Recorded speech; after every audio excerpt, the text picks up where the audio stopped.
Fala, meus amigos e minhas amigas, beleza? Aqui é o Bruno Moura e eu tô mais uma vez no nosso canal novo, Espaço da Bola Notícias, para fazer o terceiro episódio aqui dessa temporada de 2020 da nossa programação, né?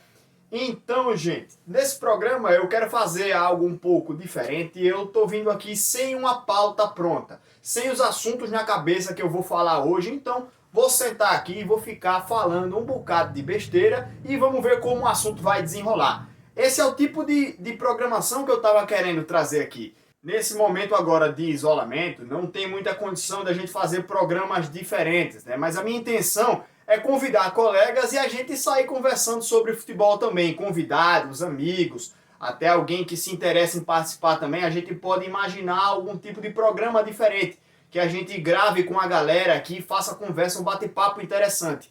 Então, é mais ou menos isso que eu estou querendo implementar de diferente aqui nesse canal também. Esse período aí de isolamento tá até trazendo um certo tédio, né? Eu fico às vezes pensando em fazer mais conteúdo aqui, invento um bocado de coisa para fazer, né? Até inventei o visual novo aqui, né? Deixei o bigode, tá? Então você deve estar estranhando aí, mas ociosidade a gente faz coisa louca, né? Então, não tô aqui com pauta nenhuma, mas vamos tentar manter um pouco fora desse assunto de coronavírus, que tá em todos os noticiários, tudo, o povo já tá cansado de ver notícias sobre o coronavírus. Vamos tentar falar um pouquinho de futebol aqui, sem envolver muito isso. De antemão, já convido vocês a acompanhar nossas redes sociais, @Espaço da Bola, lá no nosso Instagram, tem também o Facebook e o nosso canal Espaço da Bola. Eu vou deixar um link na descrição do vídeo e nos comentários também para você acompanhar. Também de antemão na descrição eu deixo o tempo correto em que eu vou abordar cada assunto aqui nesse vídeo. Então se for do seu interesse, você vai lá na descrição e já acessa cada um dos assuntos para ver aí diretamente o assunto que você se interessou em ver eu falando aqui, beleza? Então eu sei que eu falei um pouco pra gente deixar de lado o coronavírus, né, no caso, mas já entrando um pouco assim nesse assunto, né, já puxando um pouco a barca, não vou falar do corona em si não, certo? Mas de uma pessoa que já teve essa suspeita, que foi o treinador do Flamengo, o Jorge Jesus. E aí, uma conversa interessante é sobre esse interesse por treinadores estrangeiros aqui no Brasil. Gente, eu sei que é complicado a gente encontrar um nome brasileiro que seja um cara que traga um estilo de jogo bonito, como se faz o Jorge Jesus, e eficiente acima de tudo. Eu tenho alguns nomes brasileiros que particularmente eu acho que são bons. Eu gosto muito do Fernando Diniz, que está no São Paulo. Eu gostei do trabalho do Thiago Nunes no Atlético Paranaense, era um trabalho diferente, apesar de que no Corinthians ele não está conseguindo desempenhar o mesmo futebol. Ele mudou o estilo de jogo dele quando saiu do Atlético e foi para o Corinthians, e não está conseguindo se readaptar lá. Eu gosto do Rogério Ceni no Fortaleza, eu falo sempre lá no Espaço da Bola que eu acho que é o melhor trabalho técnico que se faz em um clube nordestino hoje, apesar de achar o Bahia mais bem estruturado que o Fortaleza. No quesito de infraestrutura e financeiro, eu acho o Bahia um pouco melhor, mas em questão técnica, em trabalho técnico, eu acho do Fortaleza mais eficiente que do Bahia. E se eu falei também do Bahia, eu gosto também do Roger Machado, é um cara que desempenhou também um bom futebol aí no Bahia. Eu gosto também um pouco do Guto Ferreira, eu acho que ele faz alguns bons trabalhos. Enfim, eu acho que o Brasil tem alguns bons nomes. Queria pedir a sua opinião também, se você... qual a sua opinião sobre os bons treinadores que tem aqui no Brasil, deixa aqui nos comentários também. Não tô querendo também falar sobre isso, quem é bom e quem é ruim aqui, certo? Mas o que eu quero falar é que hoje muita gente endeusa demais os treinadores que vêm de fora. Óbvio, o Jorge Jesus faz um trabalho incontestável no Flamengo. O Sampaoli fez um ótimo trabalho no Santos no ano passado, que até com um elenco mais limitado conseguiu chegar batendo na porta. Não, batendo na porta não, né? Mas ficou em segundo colocado no Campeonato Brasileiro. Foi vice-campeão, à frente do Palmeiras, que tinha um investimento muito maior. Então o Sampaoli fez um ótimo trabalho. Assumiu agora o Atlético Mineiro e a gente vai ver como é que ele vai se sair na equipe do Galo. Saindo o Sampaoli, veio o Gesualdo, que tem um estilo de jogo um pouco diferente do Sampaoli, e aí ele tá fazendo aí um trabalho até ok no Santos. Ele teve altos e baixos, mas antes da parada das competições, o Santos estava crescendo na competição. Aí a gente teve também no Internacional o Kudê, né, que veio nesse ano também e conseguiu colocar o Inter na fase de grupos. E agora ele está fazendo um trabalho diferente, né? Ele chegou já com a cabeça de a bola tem que entrar a todo custo e o Inter tem que passar de fase. Conseguiu e agora ele está implementando o trabalho dele. Outro cara, o Atlético Mineiro, que antes do Sampaoli teve o Dudamel. Ele não foi tão bem assim, não foi tão eficiente assim no Atlético Mineiro. Foi eliminado na Copa do Brasil pelo Afogados da Engazeira, né? Mas realmente, já citei aqui diversos exemplos de treinadores estrangeiros aqui no Brasil. Só que uma das coisas que eu imagino é que o Brasil tem sim bons trabalhos técnicos. O grande problema é que se chega um treinador que implementa um tipo de trabalho, por que não dá certo a longo prazo? Algumas vezes o trabalho técnico demora a surtir efeito. Demora às vezes para sair o resultado, para a gente ver o desempenho dentro de campo. E o brasileiro é muito imediatista nesse sentido. Até porque a gente dá muita importância para a Copa do Brasil, certo? A gente também tem logo no começo do ano uns embates da Libertadores para os times que vão se classificar, né, para a Libertadores. A Copa do Brasil começa logo no início do ano, o que muitos times grandes ainda não estão com um trabalho técnico bem desenvolvido. Tem os campeonatos estaduais, que apesar de muitos terem uma fase de grupos longa, tem confrontos com equipes menores, que qualquer derrota ou tropeço pesa muito, né, para o treinador. Se ganhar, tudo bem, se perder é um absurdo. Isso tudo pesa muito na questão de resultado. Todo mundo quer que o treinador chegue, arrume a casinha e pronto, já dê resultado.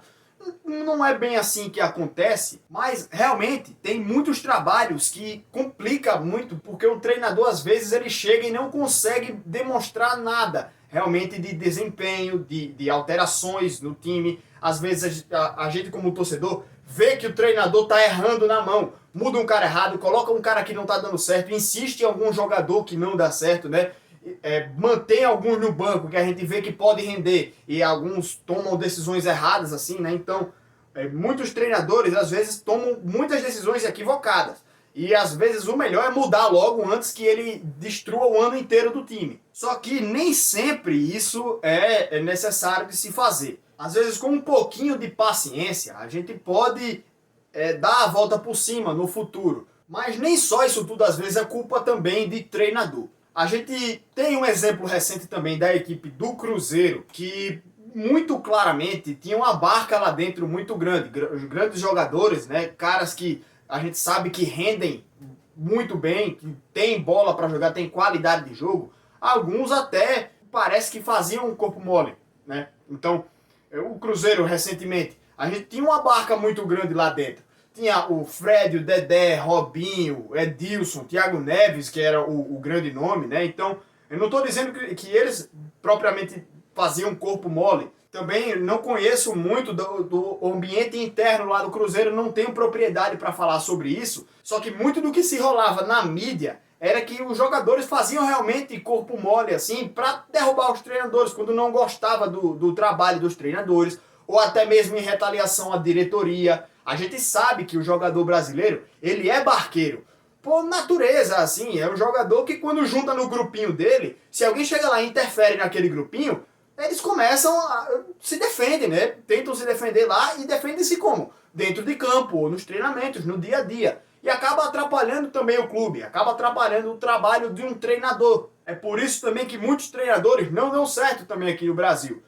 É por isso também que muitas diretorias insistem naquele treinador paizão, o cara que chega lá para unir o grupo, unir o elenco, e não propriamente fazer um trabalho técnico para que o time jogue bem. Ele chega lá para unir os caras e que os caras joguem um pelos outros, né? Para chegar um elenco rachado, por exemplo, lá dentro do próprio elenco, ou um elenco que esteja em confronto com a diretoria. Aí chega um treinador para apaziguar os ânimos lá, né? Para ser o escudo tanto da diretoria como do elenco. E aí consegue unir o grupo e aí tem uma melhorazinha na qualidade. Só que, geralmente, a gente sabe que esses caras, esses paizões aí, né? São caras que têm nome, geralmente, como por exemplo o próprio Abel Braga no Cruzeiro no ano passado. Chega com o nome. E aí na hora de desempenhar um trabalho tático, técnico, ele não faz um bom trabalho, assim, né? O Abel, ultimamente, não tem conseguido fazer bons trabalhos, vide ele no Flamengo, né? E quando chegou o Jorge Jesus, o time encaixou de uma maneira absurda, mas o Abel, eu acho até ele um bom treinador em alguns quesitos. Ele, com um elenco limitadíssimo com o Fluminense, fez uma campanha até aceitável, com um time que estava todo ano se remontando. Quando tinha algum destaque, ou vendia, ou acabava o contrato, o jogador queria sair, né? Porque o Fluminense realmente é um time que caiu demais nos últimos anos. Só que com o Abel ele conseguia colocar alguns garotos, conseguia tirar o máximo do elenco. Também acho que um pouco por isso, né? Mesmo sem um trabalho tático e técnico muito qualificado, ele conseguia tirar bons frutos de alguns jogadores lá daquele elenco. E eu acho que essa deve ser uma realidade que os times brasileiros devem começar a se adaptar. Os treinadores que realizam bons trabalhos táticos e técnicos, são aqueles caras da nova geração, como gostam de dizer, né? Eu não gosto muito dessa nomenclatura, eu acho que cada treinador deve ter o seu modo de ver o dia a dia, modo de ver o jogo de futebol. Então, eu acho que os treinadores, eles também não só devem saber fazer um bom treinamento no dia a dia, conseguir treinar jogadas, situações de jogo e padrões táticos, ele deve também saber agrupar o elenco. E a grande maioria dos treinadores do Brasil que desempenham até um bom trabalho técnico, eles são caras que em muitos momentos perdem a mão lá do elenco. Eles têm um elenco no grupo focado, fechado, e depois de um tempo começa a cometer erros, e aí o grupo começa a ficar meio balançado. Eu não sei o que acontece, geralmente é isso, né? Um treinador vai bem, em algum momento ele comete alguns erros, alguns equívocos, e aí é demitido, vem do treinador, e aqui no Brasil a rotatividade de treinadores é alta muito por isso também. Aquela questão do imediatismo, né? O cara vem bem durante muito tempo, aí uma fase ruim, os caras vai e demite para trazer outro cara. Mas eu acho que os treinadores, eles devem também ter um pouco desse sentimento assim de unir o grupo. Ele tem um pouco desse estilo paizão também, né? Para apaziguar os nervos, os ânimos lá dentro do vestiário. Muitos dos treinadores não têm muito disso por causa do currículo também. A gente geralmente vê que esses caras paizões, né, que conseguem blindar o grupo, são caras que têm um currículo histórico anterior lá, né? E quando chegam no vestiário, os jogadores respeitam ele. Quando chega um treinador que é técnico, é inteligente, é estudioso, faz bons treinamentos, tudo, o grupo começa a gostar, mas de vez em quando ele toma algumas atitudes e ele não tem moral, não tem currículo, né? Os jogadores chegam, vem cá, tu ganhou o quê?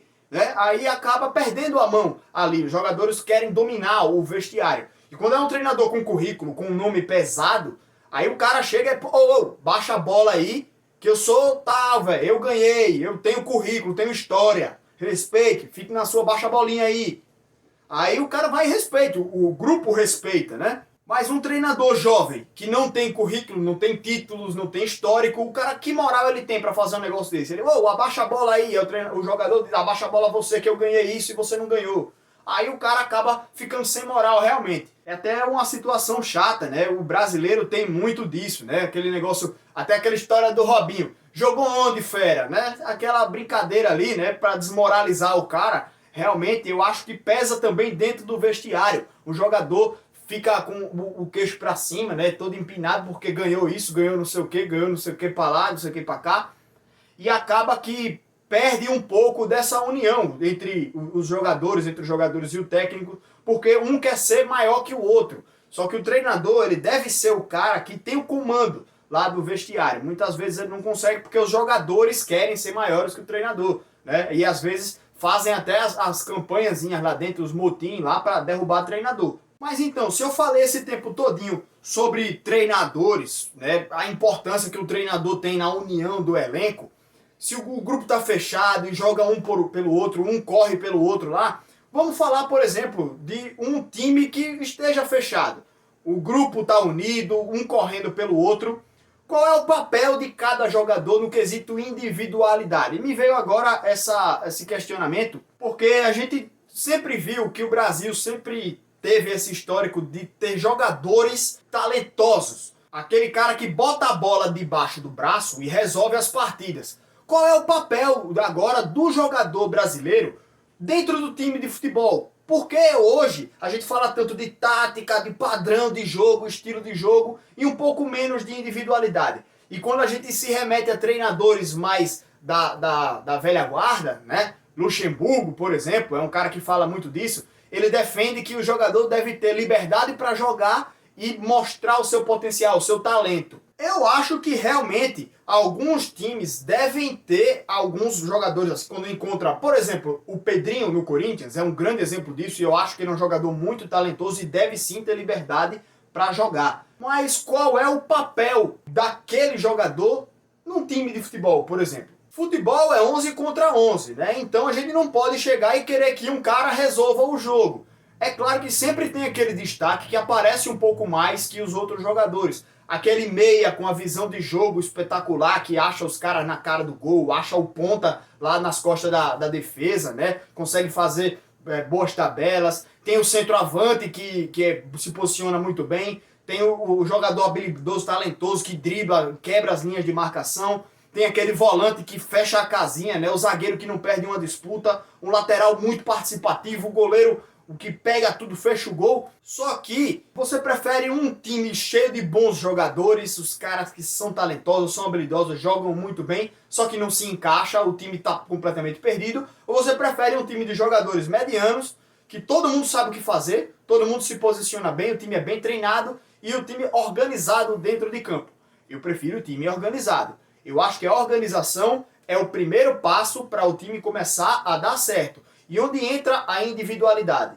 Depois que você tem um time bem treinado, organizado, um time que consegue fazer bem as coberturas na defesa, um time que não deixa muito espaço, um time que ofensivamente não desperdiça os seus ataques, você pode sim ter um jogador diferenciado, aquele cara que o talento dele aparece em situações pontuais. Não adianta também você não ter jogadores bons. Eu não estou dizendo que um time organizado cheio de jogador ruim é melhor que um time com jogadores talentosos. Longe disso. O que eu estou querendo dizer é que você tem um time encaixado com jogadores que sabem o que fazer, né? Jogadores que sabem fazer o feijão com arroz.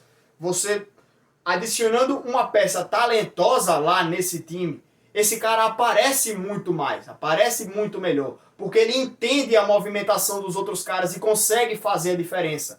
Então, não é da individualidade que o resultado vai sair, é da coletividade, o time bem organizado, bem encaixado, que as individualidades vão aparecer pontualmente, em jogadas pontuais, mas durante a maior parte do tempo, você tem que ter um time organizado que sabe jogar em conjunto, jogar os caras lá entre si, bem entrosado. E de repente, você vai conseguir em uma jogada encontrar um lance de habilidade de algum jogador que vai definir o jogo, que vai definir a partida. Aí também parte, voltando para o quesito treinador, né? Você ter um treinador que saiba colocar os caras que tem no elenco para atuar na posição que ele vai render mais. Só que, por exemplo, você tem um jogador que rende mais do lado direito. Então você vai tentar adaptar o jogo para que ele possa jogar do lado que ele rende mais. Então, do lado direito, só para vocês, é o esquerdo, né? Vamos tentar ilustrar aqui um pouquinho. Vamos falar aqui um pouco uma formação que é muito utilizada aqui no Brasil, né? Um 4-2-3-1. Você tem um jogador que vem aqui jogar na ponta direita, por exemplo, onde ele consegue desempenhar o seu melhor futebol. Só que você tem um time que tem também outro jogador que joga lá na ponta, você tem dois laterais que se completam de maneiras diferentes. Um lateral é mais ofensivo, o outro é mais defensivo. Então, às vezes você tem um ponta direita e um lateral direito, por exemplo, que são jogadores muito agudos, muito ofensivos. E aí você não tem um volante que consiga fazer bem essa cobertura. A sua zaga fica muito exposta aqui, o seu lateral começa a levar a bola nas costas, o seu ponta direita, ele não auxilia tanto também no momento defensivo, então você fica muito exposto naquele lado. Vale a pena então você inverter um pouco os pontas, né, para você ter um lateral que cubra mais a posição, que segure mais a posição, para o ponta ter mais liberdade, dependendo também da sua escalação, né? Como você está colocando o jogo. Então, eu acho que não é questão de você jogar os caras na posição que eles rendem mais. É você também adaptar o estilo de jogo de cada um de seus jogadores e colocar ele numa posição que ele possa render coletivamente bem e que o time responda bem àquele posicionamento, não só o cara individualmente está rendendo naquela posição. De que adianta você fazer um jogo inteiro para um cara jogar bem e os outros caras tudinho não conseguem se adaptar a uma outra posição? Vale a pena você sacrificar um pouco do talento de algum jogador, colocar ele em uma posição que ele não renda tanto, mas mesmo assim ele consiga render bem, e você tirar o melhor proveito coletivo do seu time, ao invés de você tirar 100% de um jogador talentoso, né, realmente, e você tirar 50% do resto. É melhor você tirar 80% de todo mundo, 90% de todo mundo, né? Sacrifica um pouco o talento de um para que no coletivo o seu time se dê melhor. Isso aí também é trabalho do treinador, né? Voltando um pouco ao quesito lá que eu falei, quando eu estava falando de treinadores, os treinadores, ele tem que saber como o time pode render melhor em conjunto, né? Às vezes, uma individualidade pode ser importante, pode, só que a coletividade deve ser o principal. Então você precisa encontrar uma maneira de tirar o máximo dos jogadores, né? Mas não de cada um individualmente, nem sempre isso. Às vezes isso pode ser até o mais correto, né? Você tirar 100% de todo mundo, só que é muito difícil. Às vezes você precisa sacrificar o talento de um para que o coletivo cresça de um modo geral. E aí também, não só parte do treinador ele conseguir observar que o time vai render mais de outra maneira, com uma alteração, como também parte do treinador ter a moral, né, ter o cacife para chegar lá e dizer: o time vai jogar desse jeito, vai render melhor assim, vocês vão ver. Pô, e quando eu chegar na hora do jogo, o time mostra isso dentro de campo e ele diz: olha, tá vendo? É por isso que eu fiz essa alteração. E muitos treinadores não têm essa moral toda para chegar e colocar os caras para jogar de um jeito que os caras não são acostumados, só que na hora lá em campo vai render. O time vai conseguir jogar bola, vai conseguir jogar melhor. E aí, como eu estou falando sempre, cabe ao treinador ter essa moral também, convencer os jogadores que é melhor para o grupo e os jogadores realmente fazerem esse sacrifício para que eles possam ajudar o time a render de uma maneira melhor. E só para encerrar também, pode ser que minha teoria vá por água abaixo, né? Pode ser que às vezes você tenha um jogador talentoso e coloque ele numa posição, ele, mesmo com o resto do time se sacrificando, o cara vai botar a bola debaixo do braço e vai resolver os jogos. É muito difícil que isso aconteça sempre, né? Você fazer um jogo direcionado para um jogador, pode ser que o bicho seja um fenômeno e resolva realmente todos os jogos. Mas é muito difícil. Eu não penso dessa maneira, não gosto muito de priorizar as individualidades, priorizar o talento individual, a habilidade de um jogador ou dois do time. Eu prefiro que a gente tenha um pensamento coletivo para a equipe, para todos os jogadores, para que o time em conjunto possa render de uma maneira melhor. Então, meus amigos, falei um bocado aqui agora. Queria agradecer a vocês que acompanham aqui esse terceiro episódio do Espaço da Bola Notícias. Um grande abraço a todos, valeu, até o próximo episódio e sigam ligados aqui no nosso canal, beleza? Valeu, gente, um grande abraço a todos aí, até mais.